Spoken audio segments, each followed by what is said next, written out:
আপনার স্ত্রীর স্তন হাজারো পুরুষ দেখেছে। এদিকে আপনি মসজিদের প্রথম কাতারে নামাজ পড়ে জান্নাত কিনতে যাচ্ছেন। আপনি কি জান্নাতকে মামার বাড়ির মোয়া পেয়েছেন? অসম্ভব। আপনি কাপুরুষের বাচ্চা, কাপুরুষ। আপনার বাবা আপনাকে জন্ম দিয়েছে ঠিকই, কিন্তু আপনাকে দিনের শিক্ষা দেননি। আর দিন না থাকার কারণে আপনি আপনার বউকে ছেড়ে দিয়েছেন লাইক কমেন্ট ভিক্ষা করার জন্য টিকটকে, ফেসবুকে, ইউটিউবে। আপনার বউকে দেখে হাজারো ছেলে নিজের উপর ফরজ গোসল ফরজ করে। আপনি অমানুষের বাচ্চা। আপনার বাবা আপনাকে দিনের শিক্ষা দেননি কেন?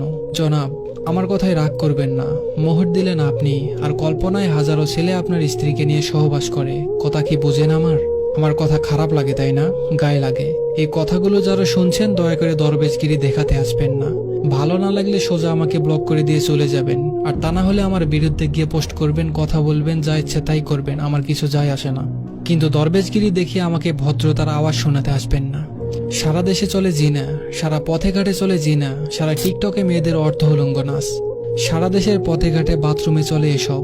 সারা দেশ ভরে গিয়েছে নগ্নতায়। তারা এসব করতে পারবে আর আমরা বলতে পারবো না কেন? এই জাতি হককে সহজে মেনে নেয়নি। আপনার লজ্জা কামনা করি আমি। আপনার বউ টিকটকে হাজারো ছেলেকে নাভি দেখাচ্ছে।